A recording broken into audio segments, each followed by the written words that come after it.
오늘은 대림절의 두 번째 주간입니다. 기다림은 반드시 만남이 오고야 맙니다. 기다림이 언뜻 보기에는 지루하고 오랫동안 참 우리를 힘들게 하는 것 같지만 반드시 만남은 오고야 맙니다. 서정윤의 시 홀로서기라고 하는 이 시에는 다음과 같은 말로 시작합니다. 기다림은 만남을 목적으로 하지 않아도 좋다. 기다림의 미학을 표현하는 시입니다. 기다림은 만남이 오지 않아도 좋다. 저는 아무리 기다림의 미학이 참 아름답다 할지라도 만남 없는 기다림이라면 참 그것은 너무 슬프고 견디기 힘든 기다림이라고 여겨집니다. 그러나 우리 주님은 반드시 우리를 만나 주시는 분이심을 믿습니다. 하나님은 신실하신 분이기 때문에 오늘 우리가 그 주님을 만나기를 간절히 바라며 소망하며 사모하는 자에게 우리 주님은 만나 주신다라고 하는 사실입니다. 오늘 우리의 심령을 열어서 주님 내게 오시옵소서, 나를 만나 주시옵소서 간절히 사모하며 바라보는 우리 모든 성도님들에게 반드시 기다림의 열매가 나타나게 됨을 믿습니다. 여러분은 누군가로부터 참 만나기로 약속을 했습니까? 그렇다면 이 만남을 위해서 여러 가지 준비를 할 것입니다.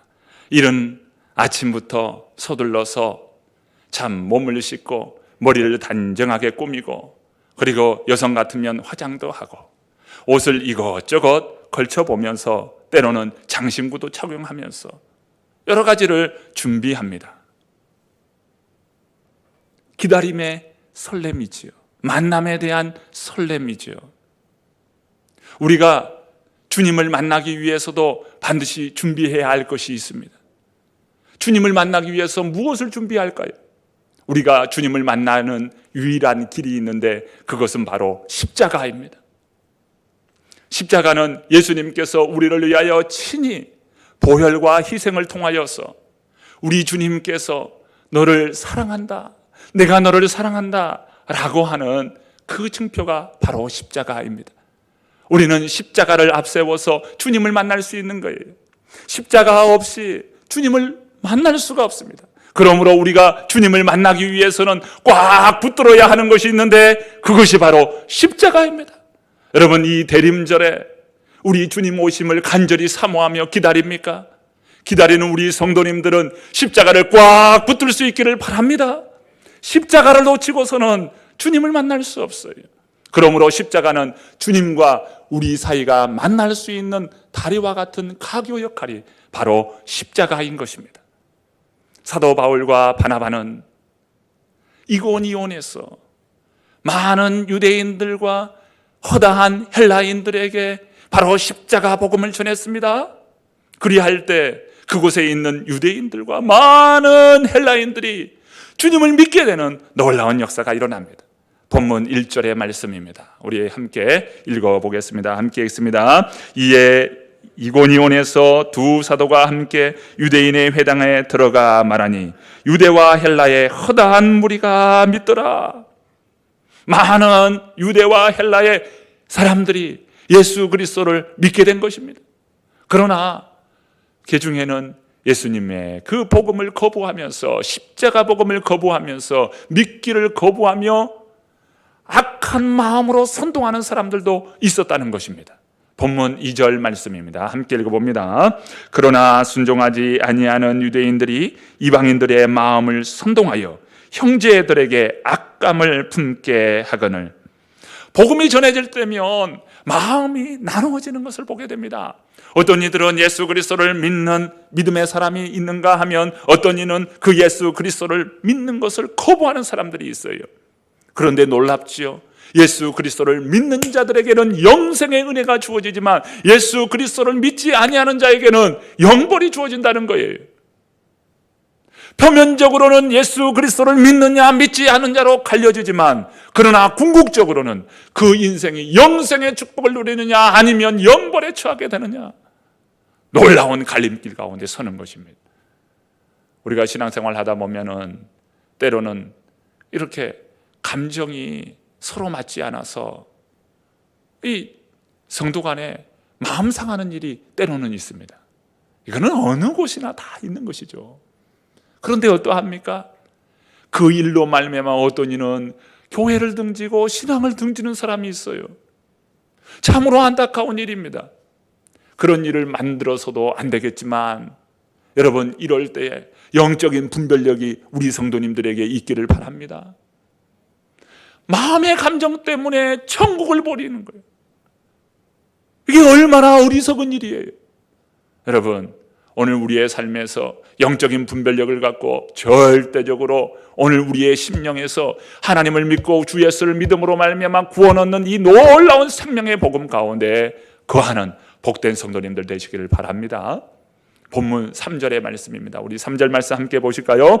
두 사도가 오래 있어 주를 힘입어 담대히 말하니 주께서 그들의 손으로 표적과 기사를 행하게 하여 주사 자기 은혜의 말씀을 증언하시니, 바울과 바나바는 선동하면서 참 비판하고 비방하는 그러한 무리들이 있었던 것을 알게 되었습니다. 그런데 바울과 바나바는 거기에 개의치 않는 거예요. 그곳에 말려들지 않습니다. 개의치 않습니다. 오히려 이고니온에 오래 머물면서 주님의 복음을 담대하게 전한 것입니다. 그럴 때 놀라운 기적의 역사가 일어나는데 우리 주님께서 바울과 바나바를 통해서 표적과 기사를 보여주시는 겁니다. 여기서 표적과 기사는 사도행전의 전반적인 흐름으로 볼 때 많은 사람들이 병이 고침받는 거예요. 수많은 사람들이 고침받는 은혜의 역사가 일어나는 것입니다. 주의 복음이 전해질 때 이런 놀라운 표적과 기사가 일어나는 것을 봅니다. 사도 바울은 온갖 고난과 박해 속에 있었어요. 그러나 복음을 담대히 전할 때 하나님께서는 그 사도 바울과 바나바를 통해서 표적과 기사를 이루어 주셨습니다. 이번 주에 참 공권사님이 카톡방에 여러 소식을 우리 성도님들 함께 나누는 방에 올렸어요. 제가 권사님께 참 양해를 구하고 이것을 설교 시간에 조금 나누어도 되겠냐고 허락을 받고 오늘 이 시간 잠깐 소개하도록 하겠습니다. 간증 올리고 싶어서 새로남 단톡에 글을 남깁니다. 3년 전 자궁 내막 증식증으로 1년 동안 병원 치료를 받았습니다. 재발 가능성이 있기에 신경 써야 한다는 의사의 진단을 받았습니다. 작년 2020년 10월쯤 계속되는 하혈로 걱정을 했으나 하나님께 작정하고 기도함으로 하나님께서 치료해 주셨습니다. 그런데 1년이 지난 10월부터 다시 하혈이 시작되어 한 달이 넘도록 멈추지 않아 심적으로 불안함과 두려움이 있었습니다. 새벽에 기도하면 평안을 주시기에 이 일은 반드시 기도로 나올 병이다 라고 생각했습니다. 나는 하나님의 선하심과 전능하신 분임을 믿음으로 믿고 선포하였습니다. 담임 목사님께 그간 있었던 상황을 말씀하고 기도 부탁을 드렸습니다. 그리고 다음 날 새벽 기도 예배 시간대에 안수 기도를 해 주셨는데 거짓말처럼 그날 하혈이 깨끗이 그쳤습니다. 하혈만 멈춘 것이 아니라 심령에 묶여있던 상한 마음과 결핍, 내 안의 쓴뿌리까지 치유되었음을 깨닫게 하셨습니다. 하나님은 진정 나의 하나님이셨습니다. 여러분들도 각자 기도 제목을 올리고 담임 목사님께 안수기도 받으세요. 모두 깨끗이 고침받고 치유받기를 기도합니다.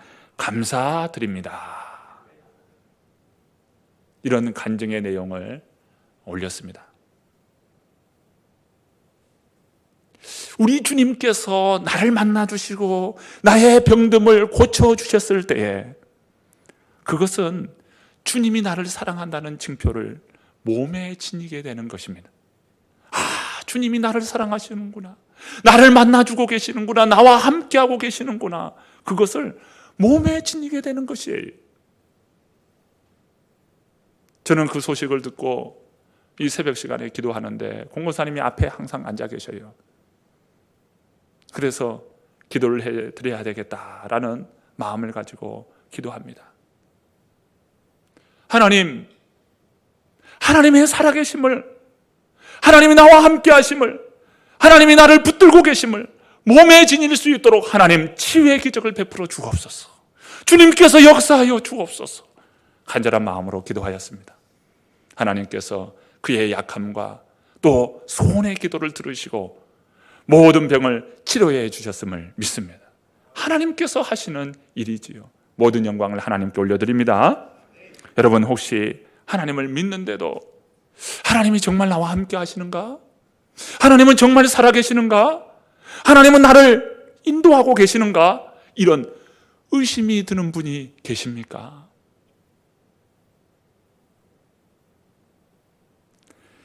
그럼 그것이 주님에게 문제가 있는 것일까요?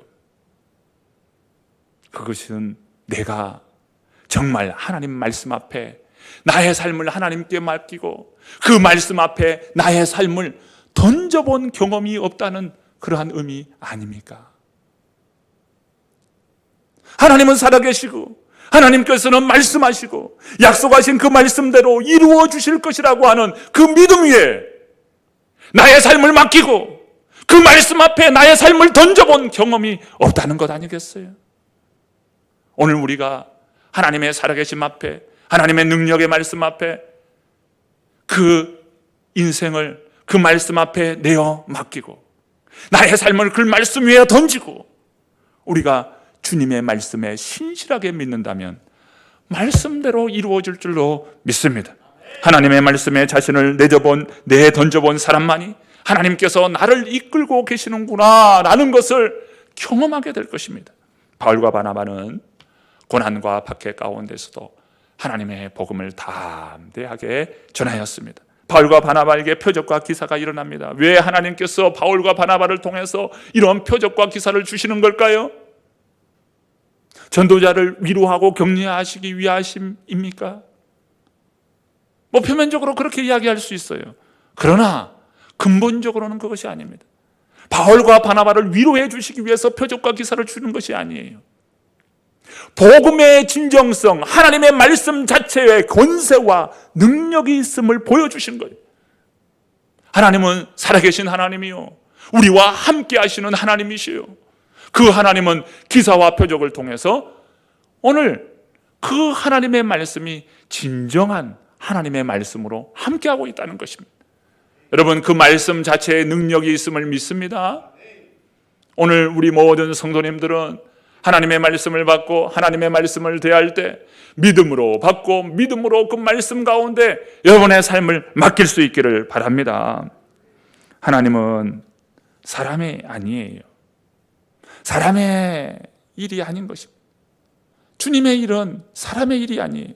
하나님께서 하시는 일입니다. 사도들은 역경과 고난 앞에서 굳건하였습니다. 세상에 핍박 환난이 있습니다. 그러나 복음을 전하는 일에 등한히 하지 않았어요. 힘있고 능력있게 복음을 감당했습니다. 왜요? 하나님께서 맡겨주신 일이기 때문입니다. 여러분, 왜 나에게는 이런 역사가 일어나지 않는가? 왜 나에게는 이러한 은혜가 없는가? 라고 묻기 전에 왜 나는 하나님의 말씀에 내 삶을 던지지 못하는가? 왜 나는 믿음으로 하나님께 맡기지 못하는가? 이것을 먼저 질문해야 할 줄로 믿습니다. 왜 나에게는 이런 역사가 일어나지 않지? 왜 나에게는 이런 축복이 없지? 이것을 말하기 전에 왜 나는 믿음으로 하나님의 말씀을 붙들지 못하는가? 그 말씀 위에 왜 나는 내 삶을 그 말씀 위에 던지지 못하는가? 이것을 먼저 물어야 할 줄로 믿습니다. 여러분, 누가 아무리 좋은 이야기 해도요, 내가 귀를 막고 있으면 좋은 말도 들리지를 못해요. 하나님의 말씀이 주어지나 내 심령이 딱딱한 길가와 같은 그런 심령이면 말씀이 스며들지를 못해요. 그 씨앗이 스며들지를 못해요. 그러므로 내 심령이 하나님의 말씀을 받기에 합당한 좋은 땅이 되어야 함을 믿습니다. 말씀이 들리고 말씀이 내 안에 심겨지도록 내 마음밭을 좋은 땅으로 일궈야 돼요.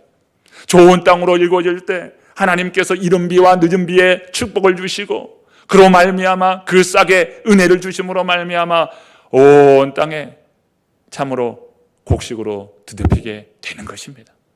이것이 하나님께서 하시는 일이에요. 그러므로 오늘 우리의 심령을 갈아엎고 좋은 땅 될 수 있기를 바랍니다. 하나님의 말씀대로 살아보겠다고 말씀을 붙들고 경험하면 그때부터 하나님이 일하시고 그 싹의 은혜를 주시고 놀라운 은혜의 결실이 맺히게 되는 것입니다. 사도 바울과 바나바는 이렇게 하나님의 말씀을 전하였습니다. 그때 많은 사람들이 어떻게 반응하였을까요? 본문 4절의 말씀입니다. 4절 말씀 함께 읽어봅니다. 그 시내에 무리가 나뉘어 유대인을 따르는 자도 있고 두 사도를 따르는 자도 있느니라. 예수 그리스도를 믿고 믿음의 길로 걸어가는 사람이 있는가 하면 어떤 이는 복음을 거부하며 인생을 사는 사람들도 있더라 라고 말씀합니다. 여러분, 복음이 전해지면요, 여러 소란이 일어나요. 반죽에 누룩이 들어가면 그 반죽 안에 놀라운 변화가 일어납니다. 여러분, 복음이 들어가고 복음이 전해졌는데 소란이 일어납니까? 그러면요, 진짜 복음이 들어간 거예요. 복음에는 이렇게 떠들썩하게 만드는 그런 변화의 사건들이 일어나게 됩니다. 이게 진짜 복음인 거예요. 기독교를 영어로 프로테스탄트라고 이야기합니다. 이 프로테스탄트는 저항하다라고 하는 동사의 파생형이에요. 그러니까 복음이 전해지면요, 떠들썩해요. 소란이 일어나요. 왜 그럴까요? 복음이 전해지면요, 인간의 죄악성이 드러나고 자신의 치부와 부끄러운 것이 드러나게 돼요. 그로 말미암아 어찌할꼬 하며 회개하는 사람이 일어나고요.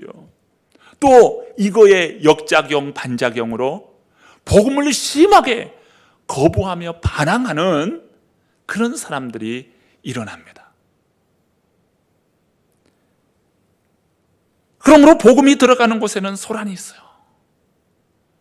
여러분, 이러한 일에 놀랄 필요도 없고 두려워할 것도 없습니다. 이것은 자연스러운 현상이라고 이해하시면 됩니다.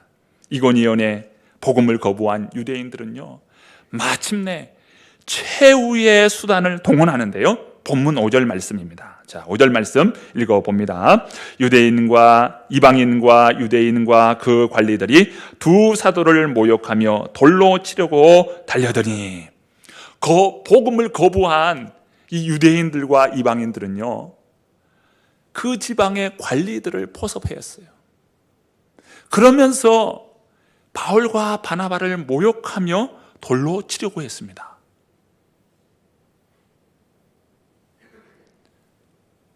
지금 바울과 바나바가 돌로 침을 당해야 할 그런 일을 했나요? 그저 복음을 전한 거예요. 복음을 전했을 뿐인데 돌로 치려고 한 것입니다. 그러니까 바울과 바나바를 돌로 치려고 하는 그런 이 모함으로 몰고 갔다는 거예요.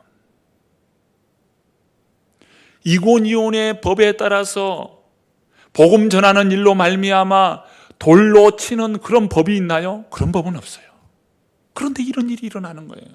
그러니까 반대자들이 이 관리들을 포섭하면서 그들의 등을 업고 어떻게 해요? 이 바울과 바나바를 죽이기로 한 거예요. 이렇게 무섭게 달라들였습니다. 그때 바울과 바나바는 이 루스드라와 더베라고 하는 지역으로 피신하게 됩니다. 자, 본문 6절과 7절 말씀이에요. 7절 말씀, 6절 7절 말씀 읽어봅니다. 그들이 알고 도망하여 루가오니아의 두 성 루스드라와 더베와 그 근방으로 가서 거기서 복음을 전하니라. 루가오니아는 로마의 여러 주들 가운데 갈라디아 주의 한 지방입니다. 갈라디아 이 주는 세 개의 지역으로 나누어졌습니다. 오늘 본문에 나오는 루가오니아, 그리고 브루니아, 그리고 비시디아입니다. 이 세 개의 지역으로 나뉘어졌는데요. 이 루가오니아 이 지방은 그렇게 교역로도 없고 아주 중요한 지역도 아닙니다. 특별히 이 루스드라와 더베는 더더욱 그렇습니다. 중요한 지명이 아니에요. 그러니까 바울과 바나바가 아주 급작스러운 상황 가운데에 임시 피난처로 삼은 곳입니다. 그래서 루스드라와 더베로 피난한 것입니다. 이 루가오니아 지방의 이 사람들은요, 대다수 글을 배우지 못한 사람들이에요. 그래서 글을 읽거나 글을 쓸 수 없는 그런 사람들이 대다수 사람들입니다. 중요한 교역로도 없지요. 그렇게 많은 배움을 가진 그런 사람들도 아닙니다. 그런 곳에 이 바울과 바나바가 도착하였습니다. 그런데 여기에서도 하나님의 계획하심과 하나님의 구원의 일이 있음을 믿고 그들은 복음을 전한 것이, 하나님의 구원의 일이 어떻게 이루어질까요? 하나님께서 구원을 어떻게 확장시키시며 하나님의 일이 이루어질까요? 하나님의 구원의 스토리는 계속해서 이루어집니다. 사랑하는 성도 여러분, 오늘 우리는 이 말씀을 통해서 몇 가지를 보고자 합니다. 먼저 이 대림절, 주님의 오심을 기다림 가운데 있는 오늘 우리들은 반드시 영광의 주님을 만나 뵈어야 한다는 것이, 기다리는 자에게, 사모하는 자에게 주님은 만나 주셔요. 나를 간절히 찾고 찾는 자는 나를 만나게 될 것이라고 잠언 8장 17절에 말씀하고 있잖아요. 간절히 찾는 자는 주님을 만나게 돼요. 여러분, 주님을 사모함으로 기다리며 주님을 간절히 바라보는 저와 여러분 되기를 바랍니다. 주님을 만나는 길에는 이처럼 십자가를 붙들고 십자가 앞으로 나아가야 한다는 거예요. 십자가 없이 주님을 만날 수 없습니다. 오늘 우리 인생은 죄악으로 말미암아 하나님과 우리가 다 단절되고 끊어진 인생들입니다. 십자가 은혜 없이 주님을 만날 수 없어요. 그러므로 이 대림절 기간에 오늘 우리가 준비할 것이 있다면 예수 그리스도의 십자가를 꽉 붙드는 일입니다. 여러분, 이제 주님의 말씀에 나의 삶을 맡기고 그 말씀 앞에 나의 삶을 던지십시오. 하나님께서는 은혜와 표사, 기적과 이 기사를 우리 주님께서 허락해 주십니다. 왜 나에게는 이런 역사가 일어나지 않는가? 이것이 아니라 내가 얼마나 주님의 말씀 앞에 진정 나의 삶을 맡기고 정말 말씀 앞에 나의 삶을 던지는가? 이것을 먼저 여러분 이룰 수 있기를 바랍니다. 주님의 말씀 앞에 오늘 우리가 쓴다면 표적과 기사는 나를 통하여 일어나게 될 것입니다. 하나님이 다른 누구의 하나님이 아니라, 내가 귀로 들었던 하나님이 아니라 나와 함께 하시는 하나님, 나와 함께 하시는 나의 하나님으로 여러분 고백하게 될 것입니다. 사랑하는 성도 여러분, 주님의 말씀에 나의 삶을 던지시고 맡길 수 있는 저와 여러분 되기를 바랍니다. 우리 모두는 다 내가 만난 하나님을 고백하게 될 것입니다. 하나님의 구원의 스토리는 다른 누군가의 스토리, 성경 안에만 머물러 있는 스토리가 아니라 나의 스토리, 나의 하나님의 구원의 스토리로 나와 함께 하시는 그 구원의 스토리가 될 것입니다.